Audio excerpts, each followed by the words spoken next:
আসসালামু আলাইকুম দর্শক, আপনারা সবাই কেমন আছেন? আশা করছি আপনারা সবাই অনেক অনেক বেশি ভালো আছেন। আজকের ভিডিওতে মসুরের ডাল দিয়ে আপনাদের একটা নাস্তার রেসিপি করে দেখাবো। এজন্য প্রথমে আমি 1 কাপ মসুরের ডাল নিয়েছি। এখন এই ডালটাকে ভালোভাবে পরিষ্কার পানি দিয়ে ধুয়ে নেব।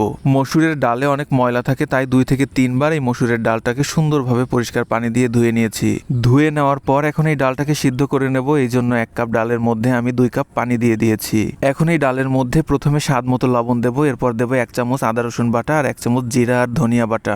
এখানে আপনারা জিরা ধনিয়ার গুঁড়াও ব্যবহার করতে পারেন, সেক্ষেত্রে জিরা আর ধনিয়াটাকে একটু ভেজে নেবেন, তাহলে সুন্দর একটা ফ্লেভার পাবেন। যাই হোক, এখন এর মধ্যে দিয়ে দিচ্ছি 2টা কাঁচামরিচ আর 1/2 চা চামচ হলুদের গুঁড়া। এখন ঢাকনা দিয়ে ঢেকে এই মসুর ডালটাকে ভালোভাবে সিদ্ধ করে নেব। এই যে দেখেন, আমাদের ডাল কিন্তু প্রায় অর্ধেক সিদ্ধ হয়ে গেছে। এই পর্যায়ে এসে আমাদের ময়দার একটা ডো বানিয়ে নিতে হবে। এজন্য একটা পাত্রে আমি 2 কাপ ময়দা নিয়ে নিয়েছি আর এর মধ্যে দিয়ে দিচ্ছি স্বাদ মতো লবণ। এখন এই ময়দার ডোটাকে সফট আর আরো বেশি স্মুথ করার জন্য এর মধ্যে দিয়ে দেবো 1 টেবিল চামচ সয়াবিন তেল। এবার অল্প অল্প করে পানি মিশিয়ে রুটি বেলা যায় এরকম ভাবে একটা সফট ডো বানিয়ে নেব। এই যে দেখেন, আমি একবারে পানি না দিয়ে এভাবে অল্প অল্প করে পানি দিয়ে ডোটাকে বানিয়ে নিচ্ছি। এদিকে আমাদের ডালও কিন্তু পারফেক্ট ভাবে এই যে দেখেন সিদ্ধ হয়ে গেছে। এখন চুলা বন্ধ করে দিয়ে এটাকে বাতাসে রেখে ভালোভাবে ঠান্ডা করে নেব। 5-6 মিনিটের মতো ভালোভাবে মথে আমি ময়দার ডোটাকে রেডি করে নিয়েছি। এখন এর মধ্যে দিয়ে দেবো 1 টেবিল চামচ পেঁয়াজ কুচি। আপনারা যদি বেশি ঝাল খেতে পছন্দ করেন সেই ক্ষেত্রে আপনারা এর মধ্যে কাঁচামরিচ কুচিও ব্যবহার করতে পারেন। এখন এই সিদ্ধ করা মসুরের ডালগুলোকে ভালোভাবে হাতের সাহায্যে ভর্তা করে নিতে হবে। এগুলোকে বাটার দরকার নাই, এভাবে হাত দিয়ে ভর্তা করে নিলেই হবে। এখন এই ময়দার ডো থেকে রুটি বেলে নিতে হবে। বেলে নেওয়ার পর এখন এই রুটিটাকে আমি এভাবে স্কোয়ার শেপে কেটে নিয়েছি। এখন এই রুটির উপরে দিয়ে দেবো ভর্তা করা মসুরের ডাল। এভাবে হাত দিয়ে একটু চেপে চেপে লাগিয়ে দিতে হবে, আর খুব বেশি পুরু করে দেওয়ার দরকার নাই, এটা কিন্তু একদম পাতলা করে দিতে হবে। এভাবে নিচের অংশে আমি কিছুটা ফাঁকা রেখে সমস্ত রুটিতে ভালোভাবে ডাল ছড়িয়ে দিয়েছি। এখন হাতের সাহায্যে পাটিসাপটা পিঠার মতো এই রুটিটাকে ভালোভাবে ফোল্ড করে নিতে হবে।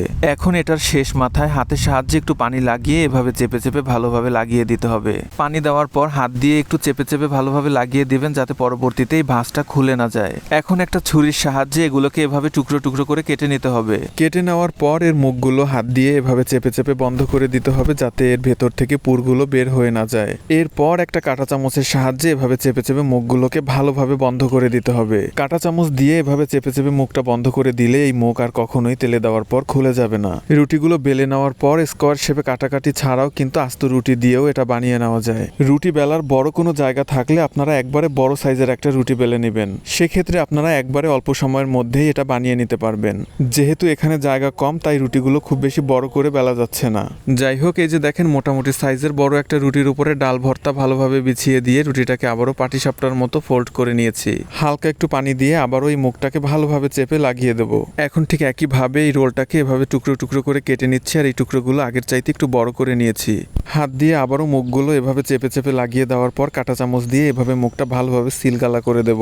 এখন একইভাবে সবগুলোকে সুন্দরভাবে বানিয়ে নেওয়ার পর এগুলোকে তেলে ভেজে নেওয়ার পালা। এজন্য চুলায় একটা কড়াই বসিয়ে দিয়েছি, আর কড়াইয়ের মধ্যে পর্যাপ্ত তেল দিয়ে তেলটাকে একটু গরম করে নিতে হবে। তেল গরম হতে থাক, এদিকে আমাদের একটা ডিম লাগবে। ডিমটাকে ভেঙে ডিমের মধ্যে স্বাদ মতো লবণ দিয়ে ডিমটাকে ভালোভাবে ফেটিয়ে নিতে হবে। এখন এগুলোকে উল্টে পাল্টে ভালোভাবে ফেটানো ডিমের মধ্যে চুবিয়ে গরম তেলের মধ্যে ভেজে নিতে হবে। ডিমে চুবানোর কারণে এগুলো কিন্তু তেলে দেওয়ার পর অনেকটা ফুলে উঠেছে, আর এগুলো দেখতে কিন্তু অনেকটা মোগলাই পরাটার মতোই লাগছে। এখন এগুলোকে উল্টে পাল্টে ভালোভাবে 2 পাশ ব্রাউন করে ভেজে নিতে হবে। এই যে দেখেন, এগুলো ভাজা কমপ্লিট। এর বেশি আর ভাজার দরকার নাই, এর বেশি ভাজতে গেলে কিন্তু এগুলো পুড়ে তেতো হয়ে যাবে। এখন একইভাবে আমি সবগুলোকে ডুবো তেলে এভাবে ব্রাউন করে ভেজে নিয়েছি। মাশাআল্লাহ, এই যে দেখেন, ভাজার পর এগুলো দেখতে কতটা ক্রিস্পি মনে হচ্ছে। এগুলোকে টমেটো সস অথবা মেয়োনেজ দিয়ে খেতে কিন্তু বেশ ভালোই লাগে। ও হ্যাঁ, আপনাদের বাসায় যদি শসা থাকে তাহলে একটু শসা কুচি করে দিবেন, তাহলে এটার টেস্ট আরো অনেক বেশি বেড়ে যাবে। ভিডিওটা শেষ পর্যন্ত দেখার জন্য সবাইকে অসংখ্য ধন্যবাদ। সবাই ভালো থাকবেন। আল্লাহ হাফেজ।